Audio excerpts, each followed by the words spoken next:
오늘 본문은 마태복음 13장에 기록되어 있는 천국의 마지막 비유입니다.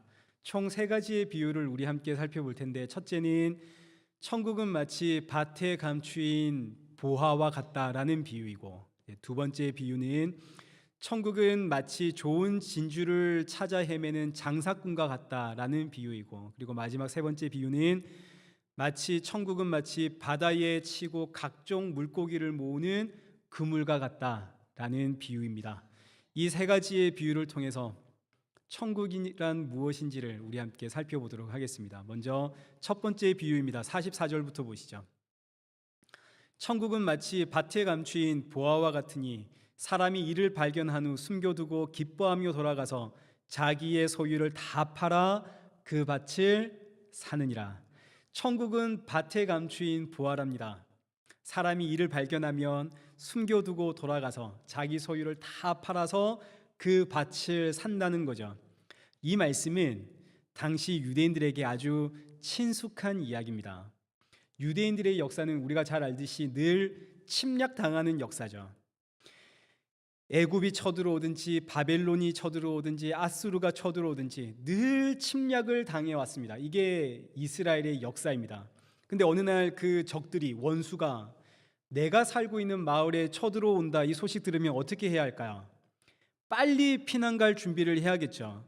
그런데 이때 살림살이를 전부 다 짊어지고 갈 수는 없으니까 귀한 것 몇 개 챙기고 나머지는 다 밭에다가 묻어두었습니다. 일부는 가져가고 나머지는 밭에 묻고, 유대인들에게 있어서 땅의 개념은 사고 파는 개념이 아니기 때문에 언제든 돌아만 오면 이 땅은 다시 누구의 땅인가요? 이건 다시 내 땅이고 내 자녀들의 땅이 될 겁니다. 그렇기 때문에 땅에 묻는 게 가장 안전하죠. 땅에 묻어두었습니다. 그러나 이 땅 주인이 오랫동안 돌아오지 않으면 포로로 잡혀갔든지 죽었든지, 그래서 오랫동안 땅 주인이 돌아오지 않으면 이 땅의 소유권은 그대로인데 경작권은 가까운 친족에게로 넘어가게끔 되어져 있습니다. 그런데 땅의 경작권을 가지게 된 친척이 지금 이 땅에 보물이 숨겨 있다는 사실을 아나요, 모르나요? 전혀 모르죠. 지금 무엇보다도 이 친척은 지금 자기 땅 경작하기도 바쁩니다. 그럼 이제 어떻게 해야 할까요? 땅이 없는 사람들에게 이 땅을 맡겨야겠죠. 그래서 수입의 일부만 나에게 주고 나머지는 여러분들이 땅을 갈아서 거기 나오는 것 먹고 사세요 하고 주변의 이웃들에게 이 땅에 대한 경작권을 넘깁니다. 그럼 땅이 없는 사람들의 입장에서는 얼마나 감사한 이야기입니까? 그래서 사람들이 모여서 그 땅을 열심히 밭가는데, 세상에 어느 날 내가 밭을 갈고 있는데 땅에서 보물이 나온 겁니다. 그럼 이때 제일 먼저 뭐부터 해야 됩니까? 좌우부터 살펴봐야죠. 누가 봤나 안 봤나. 그리고 아무도 안 봤다면 다시 덮어두고 집에 가서 자기의 모든 재산들을 다 갖다 팔아가지고 경작권을 가지고 있는 그 친척에게 가서 이야기를 해야겠죠. 내 소유 모두 갖다 주면서 앞으로 이 땅 저 홀로 경작하게 해주세요, 이렇게 부탁해야 되지 않겠습니까? 지금 땅에 뭐가 묻혀 있으니까, 보물이 묻혀 있으니까 다른 사람들 말고 저 혼자 이 땅 경작하게 해주세요. 보물이 묻혀 있기 때문에. 그래서 유대인들 사이에서는 이런 일들이 간혹 일어났습니다. 그래서 이 이야기는 뜬금없는 이야기가 아니라 친숙한 이야기입니다. 마치 오늘식으로 이야기하면 어느 동네에 갔더니 거기서 로또에 당첨이 되었더라, 이제 이런 이야기입니다. 그래서 유대인들은 너도 나도 밭 갈다가 뭐 발견하길 기대할까요? 보물 발견하기를 기대하겠죠. 그래서 이 비유를 듣는 유대인들에게 있어서 천국이라고 하는 것은 말 그대로 밭에 감추인 보화가 되는 겁니다. 물질적인 보화. 보화를 발견한 사람들에겐 그야말로 천국이 시작이 되는 거 아닙니까? 그래서 예수님의 비유를 이 유대인들은 이 비유를 듣고 전혀 이해하지를 못합니다. 전혀 이해하지를 못하고, 아 그래, 나도 땅에서 밭 갈다가 그런 보물 발견하면 좋겠다, 그러면 천국이 시작이 될 텐데, 이렇게 생각을 하겠죠. 자, 그런데 오늘 저와 여러분은 이 비유에서 밭에 감추인 보화가 누구인지를 압니다. 여러분, 밭에 감추인 보화는 누군가요? 예수님이시죠. 예수님이 지금 밭에 감추어져 있는 보화입니다. 근데 이제 문제는 여기서부터 시작을 하는 겁니다. 밭에 감추인 보화, 이걸 발견했으면 그 다음엔 어떻게 해야 한다고요? 자기 소유 다 팔아서 사야겠죠. 그럼 이제 제가 여러분께 묻겠습니다. 밭에 감추인 보화, 여러분은 발견하셨습니까? 네, 좋습니다. 그럼 이제 그 보화를 위해서 뭐 팔아보셨습니까?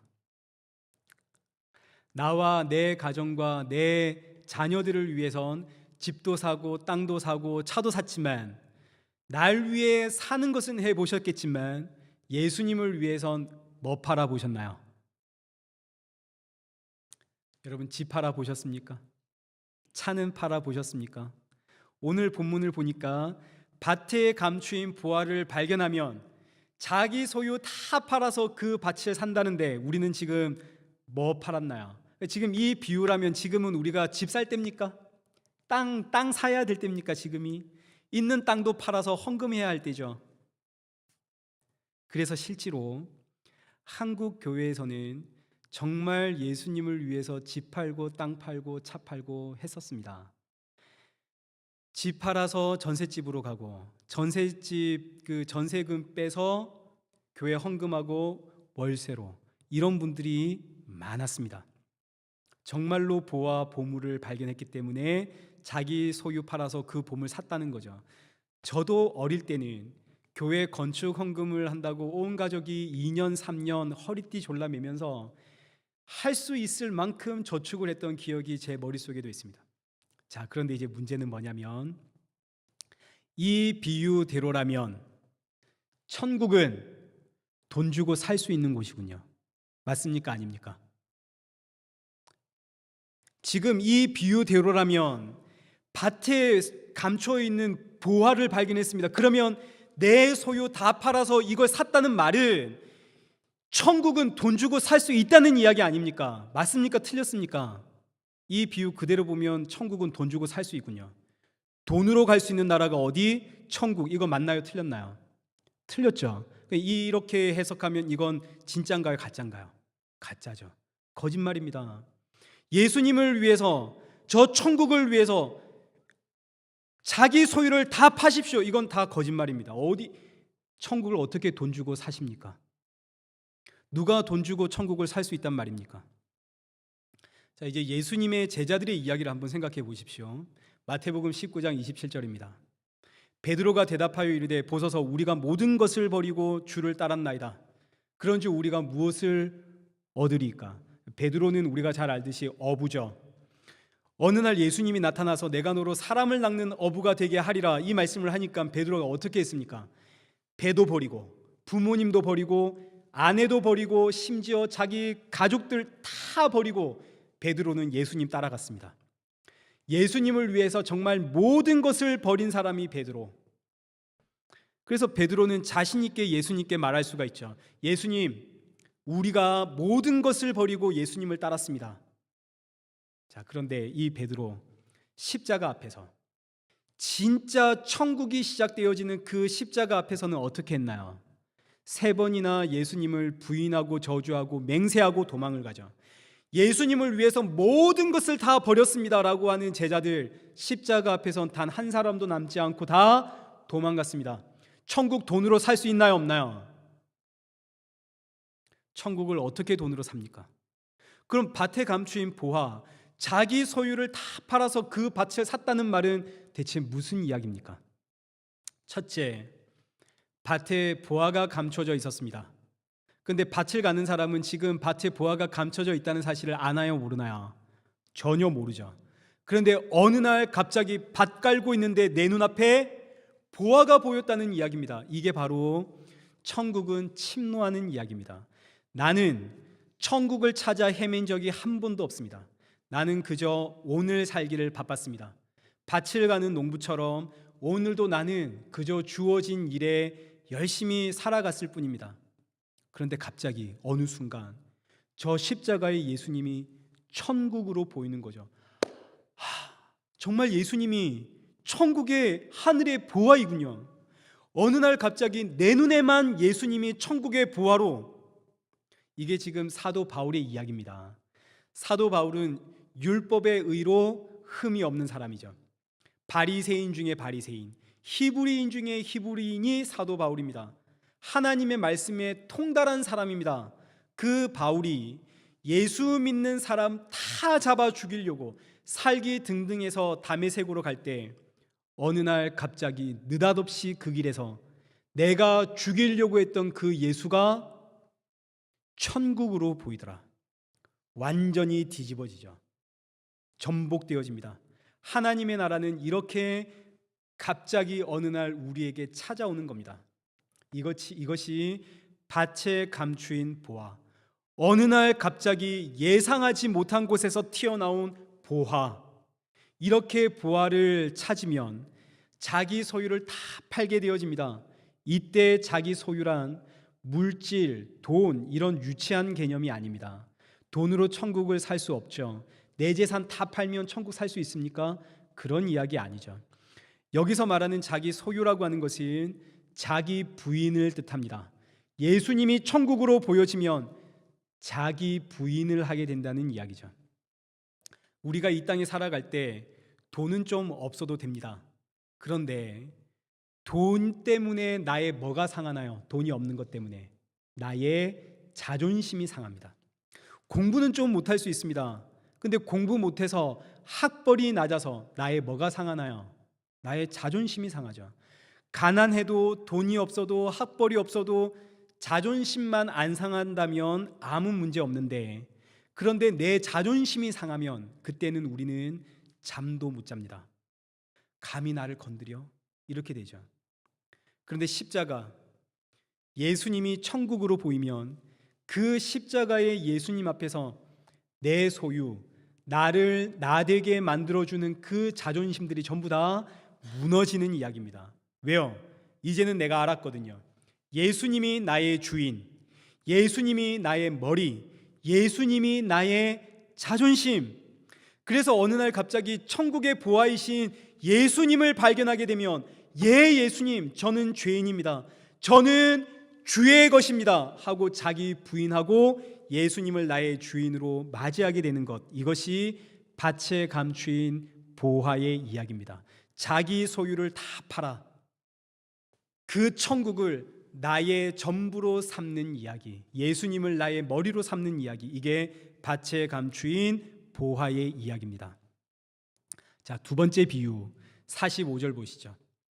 또 천국은 마치 진주를 구하는 장사와 같으니 극히 값진 진주 하나를 발견하며 가서 자기의 소유를 다 팔아 그 진주를 사느니라. 자, 이 비유는 복음을 듣기 위해서 보다 더 좋은 말씀, 참 생명의 말씀을 듣기 위해서 이리저리 헤매는 나의 이야기로 생각할 수도 있는데, 오늘 여기 모이신 여러분들도 나름 좋은 말씀, 참 말씀, 진짜 복음 듣고 싶어서 여기 오신 거 아닙니까?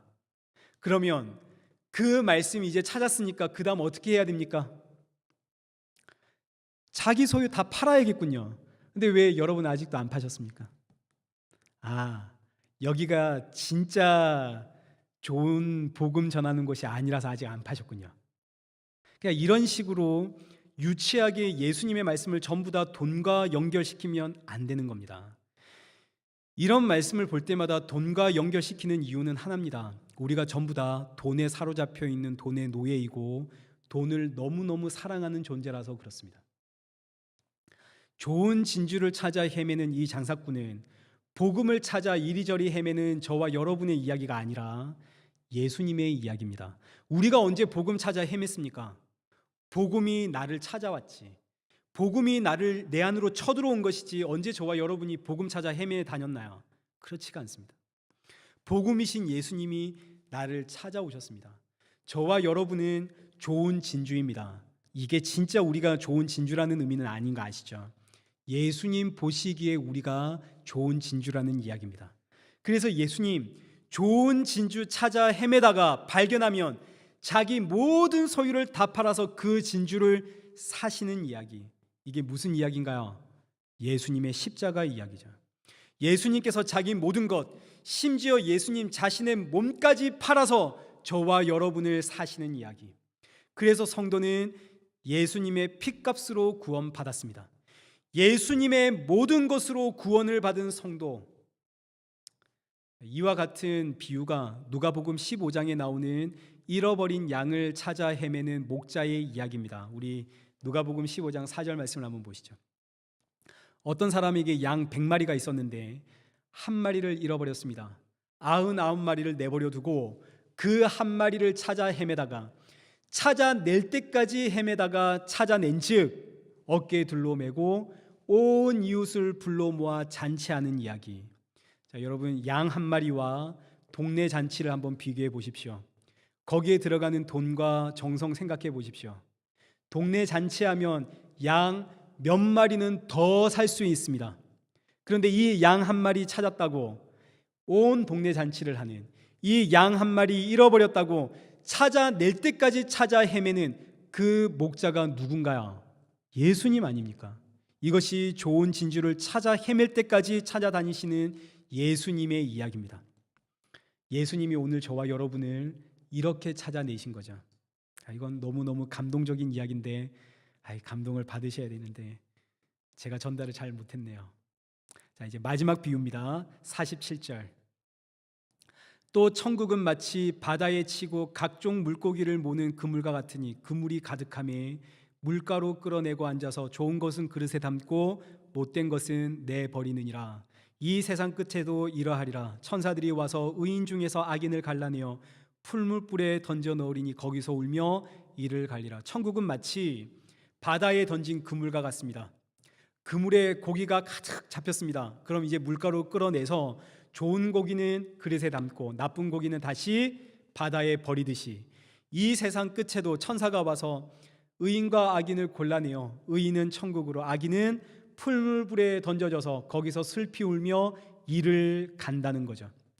자, 그런데 여기서 좋은 고기와 나쁜 고기에 대한 기준이 없습니다. 이 비유에는 어떤 고기가 좋은 고기인지 어떤 고기가 나쁜 고기인지 그 기준이 없다는 말은 사람이 사람을 볼 때 이게 좋은 고기인지 나쁜 고기인지 판단할 수가 없다는 이야기입니다. 누구만 구별할 수가 있나요?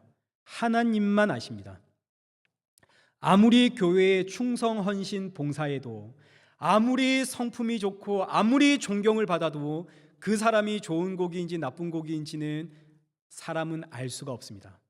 그래서 마태복음 7장 21절에 나더러 주여 주여 하는 자마다 천국에 들어갈 것이 아니요 다만 하늘에 계신 내 아버지의 뜻대로 행하는 자라야 들어가리라.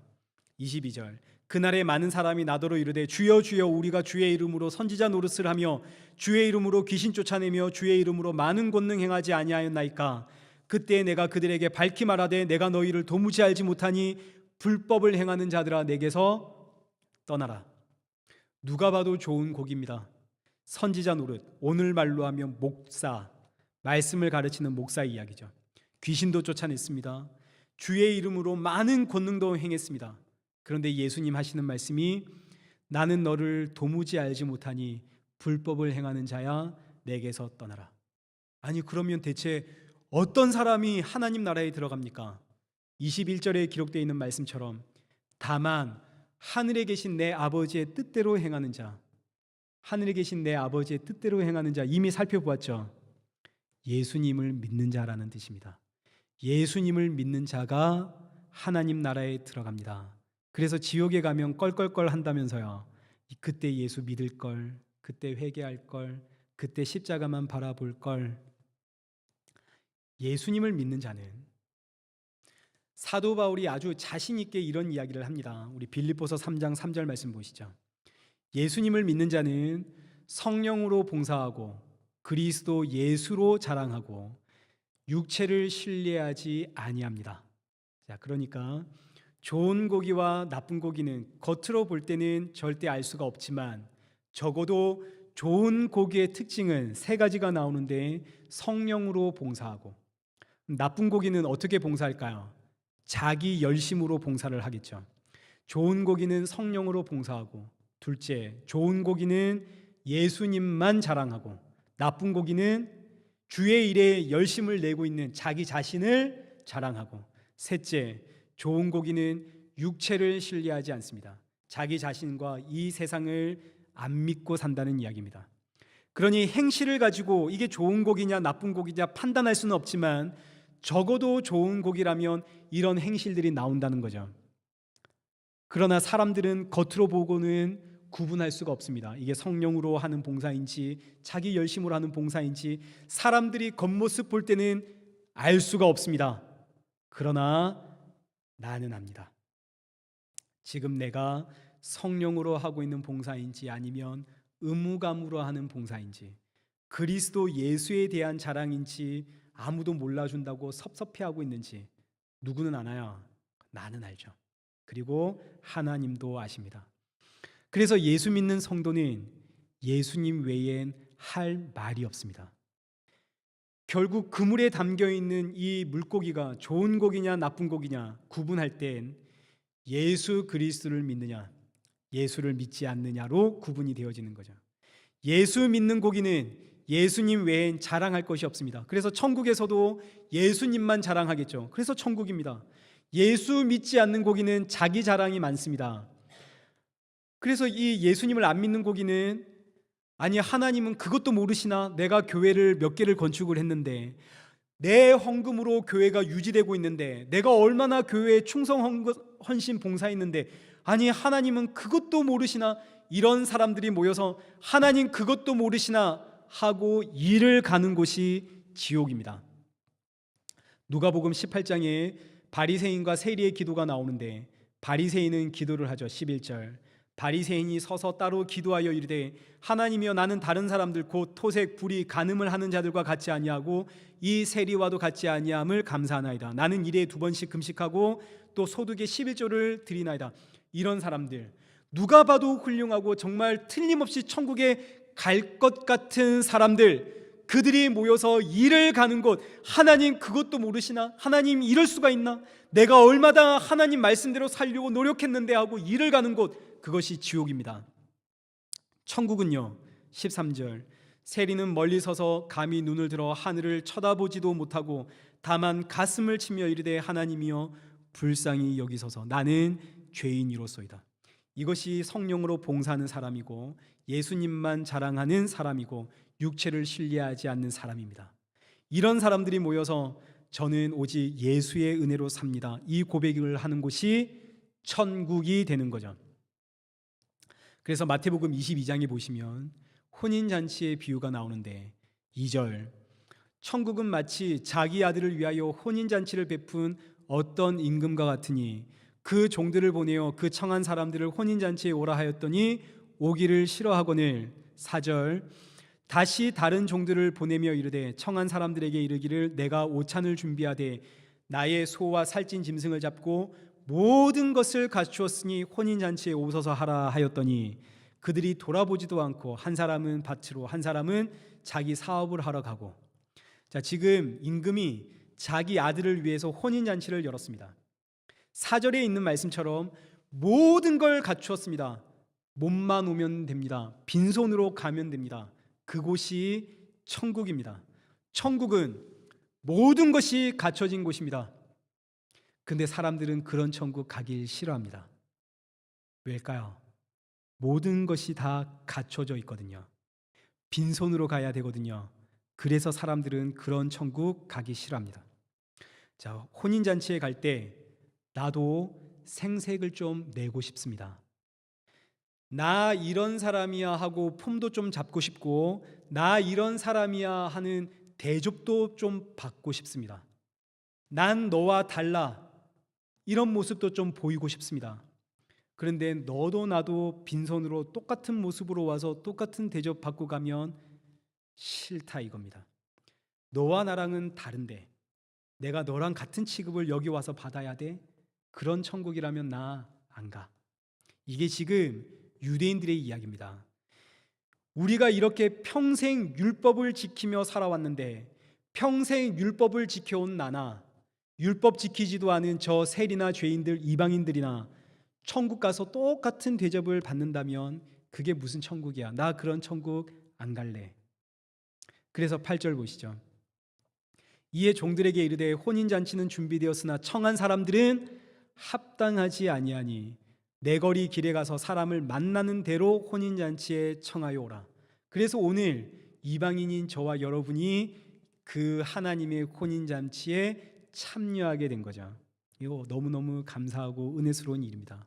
근데 10절, 종들이 길에 나가 악한 자나 선한 자나 만나는 대로 모두 데려오니 혼인잔치에 손님들이 가득한지라. 자, 보시죠. 세상이 볼 때 악한 자나 선한 자 차별 없이 모두 하나님 혼인잔치에 참여합니다. 우리가 볼 때 악한 자 선한 자 구분하는 것은 선악과를 먹은 우리의 판단이고, 하나님 보시기에 그들은 전부 좋은 곡입니다. 예수님만 의지하는, 예수님을 주인으로 삼은 좋은 곡이. 여러분, 우리는 십자가의 강도라는 사실을 절대 잊으면 안 됩니다. 한평생 강도짓만 하다가 나쁜 사람입니다. 악한 사람입니다. 세상의 기준으로 한평생 강도짓만 하다가 예수 믿고 천국 들어간 강도가 오늘 저와 여러분이죠. 우리가 무슨 좋은 곡이 나쁜 곡이 구분할 자격이 있습니까?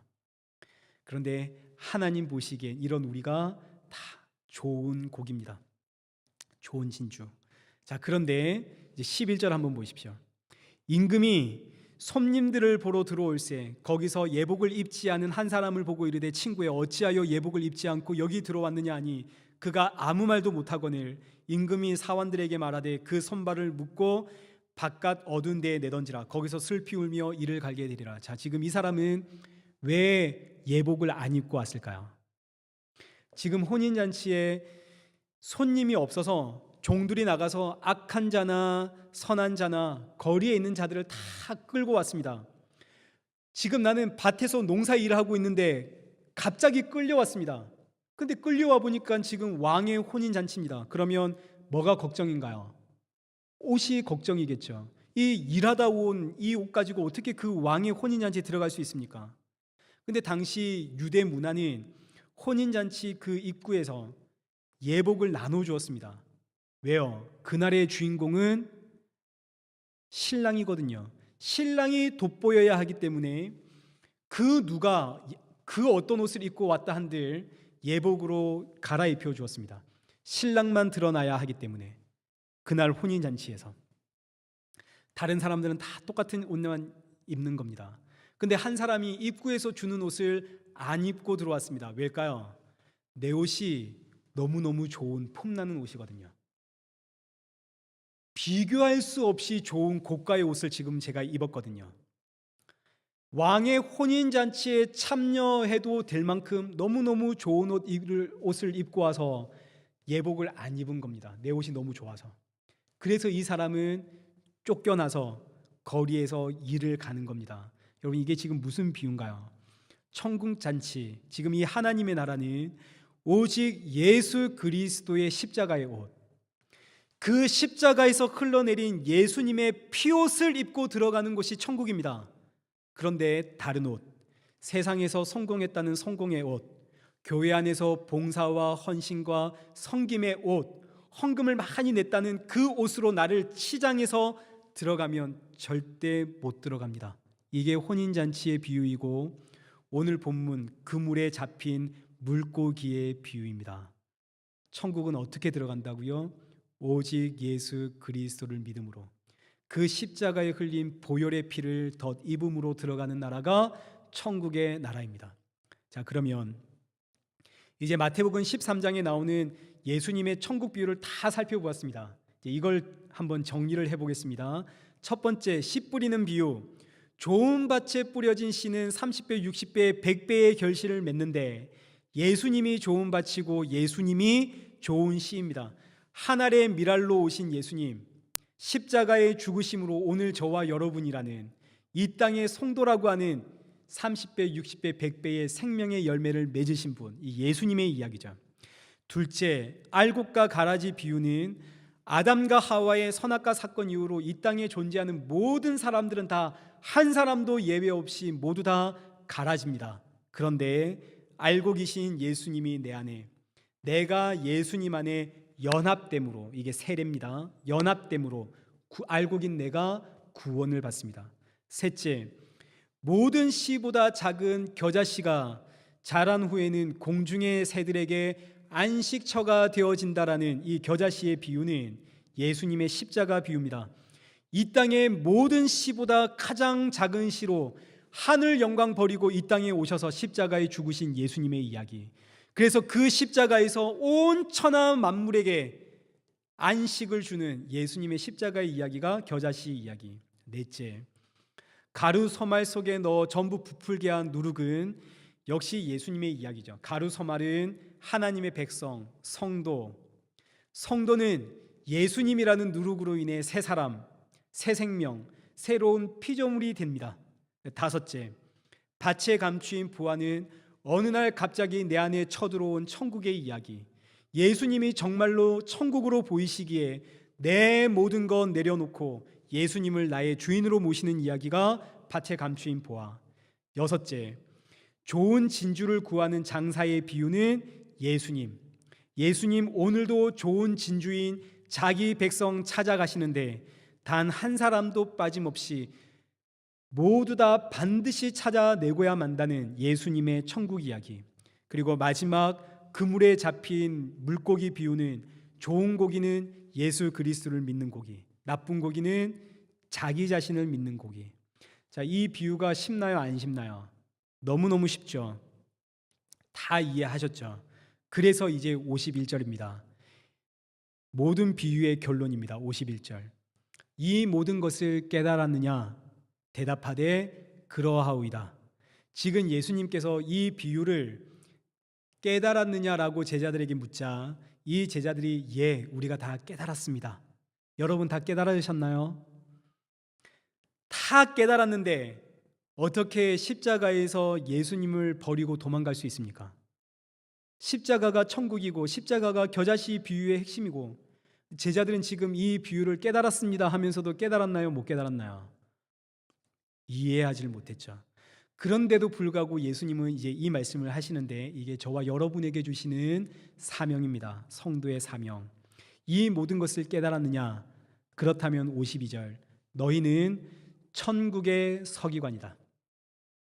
천국의 제자된 서기관마다 마치 새 것과 옛 것을 그 곳간에서 내오는 집주인과 같으니라. 자, 서기관은 하나님의 말씀이 성경을 가르치는 선생입니다. 서기관은 선생. 이 모든 비유를 깨달았다면 너희는 천국 말씀을 가르치는 선생이다. 이렇게 예수님이 이야기하시는 겁니다. 마치 천국의 서기관은 새 것과 옛 것을 곳간에서 내오는 집주인과 같다. 자, 여기서 새 것이란 예수님을 뜻하고 옛 것이란 구약 성경을 뜻합니다. 그러니까 너희가 이 모든 비유를 깨달았다면, 이 모든 비유에서 예수 그리스도를 발견했다면 너희는 새 것과 옛 것을 곳간에서 꺼내오는 집주인과 같다. 이 말씀은 이제 너희는 새 것과 옛 것을 가지고 자유롭게 사용하며 예수 그리스도 이 천국 복음을 증거하는 천국의 서기관이 되었다. 보다 정확하게 표현하면 새 것을 가지고 옛 것을 해석할 수 있는 천국의 서기관이 되었다. 이런 이야기입니다. 유대인들은 율법의 박사입니다. 율법과 선지자와 시편 이걸 달달 외우는 사람들입니다. 그런데 이들은 이 율법, 이 옛것, 이 구약 성경을 가지고 새 것이신 예수님을 발견해내지를 못합니다.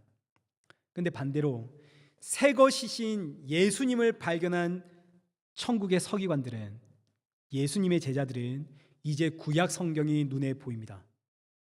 구약 성경이 뭘 이야기하는지가 보이는 거죠. 이들이 천국 복음을 전하는 천국의 서기관들. 요한복음 5장 39절 너희가 성경에서 영생을 얻는 줄 생각하고 성경을 연구하거니와 이 성경이 누구에 대해서 증언한다고요? 예수님. 성경은 누구를 증거하는 책인가요? 예수 그리스도를 증거하는 책이 성경입니다. 근데 지금 유대인들은 이 성경을 가지고 예수님을 찾았나요? 못 찾았나요? 예수님을 못 찾죠. 왜요? 이 옛것에 붙잡혀 있어서, 율법에 붙잡혀 있어서. 이 말은 구약 성경으로는 구원을 못 받는다, 구약 성경을 가지고는 예수님을 알 수가 없다, 이런 이야기가 전혀 아닙니다. 구약 성경으로도 구원을 받을 수 있고 구약 성경 안에 예수님 발견해낼 수 있습니다. 어떻게요? 하나님께서 예수님을 보여주심으로. 그래서 성경은 항상 새 것이신 예수 그리스도가 내 눈에 보여야만 성경은 해석이 되는 책입니다. 사도 바울을 보십시오. 구약 성경에 옛것에 사도 바울만큼 정통한 사람이 없었습니다. 율법의 의로 흠이 없는 사람이고 바리새인 중에 바리새인입니다. 그 사도 바울이 예수를 보니까, 구약 성경에 정통한 사도 바울이 예수를 보니까 세상에 예수는 이단 중에 괴수입니다. 저거 그냥 둬선 안 됩니다. 잡아 죽여야 됩니다. 그래서 사도 바울은 예수 믿는 자 잡아다가 죽이는 것이 하나님의 일이요, 하나님의 영광이요, 신앙이요, 믿음이라고 믿었습니다. 그래서 그날도 예수 믿는 자 잡아 죽이려고 다메섹으로 살기 등등해서 가는 어느 날 예수님을 만나죠. 사도 바울의 눈에서 비늘이 벗겨졌습니다. 새거지신 예수님을 만나고 눈에 비늘이 벗겨진 이후에 성경을 보니까 세상에 성경이 온통 누구의 이야기인가요? 예수님의 이야기죠. 성경이 온통 누구를 증거하고 있나요? 구약 성경이 예수님을 증거하고 있죠. 그래서 그 즉시로 사도 바울이, 예수 믿는 자 잡아다 죽이려고 했던 사도 바울이 그 즉시로 성경을 들고 여러분 예수님이 바로 그리스도이십니다 라고 증거하지 않습니까? 십자가에서 도망갔던 예수님의 12 제자들, 성령, 예수의 영이 임하자 예수님께서 그때 우리에게 말해주셨던 그 천국의 비유가 전부 예수님의 이야기구나, 예수님이 천국이시구나, 새 것이 보이고 성경을 보니까 성경이 온통 예수님의 이야기. 그래서 사도행전 2장에 베드로가 얼마나 담대하게 백성들 앞에 선포하는지, 구약 성경을 들고 여러분 이 성경이 예수를 증거하고 있습니다. 그래서 여러분 신약 성경을 보십시오. 집에서 읽어보십시오. 온통 누구에 대한 이야기인가요? 신약 성경이 예수님의 이야기입니다. 왜요? 구약의 그 여호와 하나님이, 구약에서 천지를 창조했던 그 말씀이 육신이 되어 이 땅에 오셨거든요. 그 예수님이 바로 너와 나를 창조한 하나님이시거든요. 하나님이신 예수 그리스도, 새거지신 예수로 구약 저 옛것을 증거하는 사람, 그들이 바로 천국의 서기관, 증인, 성도입니다. 그래서 예수님이 묻죠. 너희들 이 비유를 깨달았느냐? 너희들 눈에 천국이 보이느냐? 너희들의 눈에 예수가 보이느냐? 그렇다면 너희는 이제 새 것을 가지고 옛 것을 증거할 수 있는 천국의 서기관이다. 이게 오늘 저와 여러분이 받은, 하나님으로부터 받은 사명입니다. 예수님을 믿는 모든 성도는 다 천국의 서기관입니다. 예수님을 증거하는 증인입니다. 고린도후서 3장 13절 보시죠. 우리는 모세가 이스라엘 자손들에게 장차 없어질 것의 결국을 주목하지 못하게 하려고 수건을 얼굴에 쓴 것 같이 아니하노라. 모세가 율법을 받았습니다. 시내산에서 율법을 받아서 내려올 때 그 얼굴에서 광채가 나서 사람들이 그 얼굴에 광채만 주목하니까 모세가 수건으로 얼굴을 덮었습니다. 자, 수건으로 얼굴을 덮으니까 앞이 보일까요? 안 보일까요? 앞이 안 보이겠죠. 14절입니다. 그러나 그들의 마음이 완고하여 오늘까지도 구약을 읽을 때에 그 수건이 벗겨지지 아니하고 있으니 그 수건은 그리스도 안에서 없어질 것이라. 모세는 백성들이 자기 얼굴에 집중하지 못하게 하려고 수건을 덮었는데, 지금 이 이스라엘 백성들은 성경을 볼 때에 수건으로 얼굴을 가리고 성경을 보니까 성경이 보이나요? 안 보이나요? 성경이 보이지가 않죠. 성경을 통해서 예수님을 발견할 수가 없다는 이야기입니다. 그런데 이 수건이 언제 사라진다고요? 하나님이 나에게 예수님을 보이게 하실 때, 그리스도 안에서만 이 수건이 사라집니다. 지금 이게 사도 바울 자신의 이야기입니다. 자신이 경험했던 자신의 이야기를 하고 있는 거죠. 15절, 오늘까지 모세의 글을 읽을 때에 그 수건이 그 마음을 덮었도다. 그러나 언제든지 주께로 돌아가면 그 수건이 벗겨지리라. 새거지신 예수님이 보이면 성경이 보입니다. 이것을 17절에 주는 영이시니 주의 영이 계신 곳엔 자유가 있느니라. 여기서 자유라고 하니까 무슨 내 마음의 무거운 짐이 사라지고 죄책감이 사라지고 정말 홀가분한 자유를 상상하시는 분들이 계시는데 그거 자유 아닙니다. 그런 자유 이야기하는 게 아닙니다. 성경이 말하는 자유라고 하는 것은 무엇이 벗겨지는 것, 내 눈을 가리고 있는 수건이 벗겨지는 것, 내 눈에서 비늘이 벗겨져서 예수 그리스도가 밝히 보이는 것, 이게 자유입니다. 수고하고 무거운 진자들아 다 내게로 오라, 내가 너희를 쉬게 하리라. 이 말씀을 들으니까 수고하고 무거운 짐, 쉼, 안식, 자유 이런 걸 생각하니까 예수 믿으면 정말 내 안에 무거운 짐이 사라지고 죄책감도 사라지고 너무너무 자유로운 이런 것들을 우리는 상상하게 되어지는데 그런 거 아닙니다. 물론 그런 감동과 감격을 잠깐 누리기도 하겠지만, 그러나 진짜 쉼이란, 수고하고 무거운 짐을 내려놓고 자유를 누린다는 그 자유란, 내 눈에 비늘이 벗겨지고 모세의 수건이 벗겨져서 예수 그리스도가 보이는 것, 이것이 진짜 자유이고 진짜 쉼입니다. 이 자유를 가지고 천국의 서기관으로 이 놀라운 복음을 전하는 저와 여러분 되시길 축원합니다.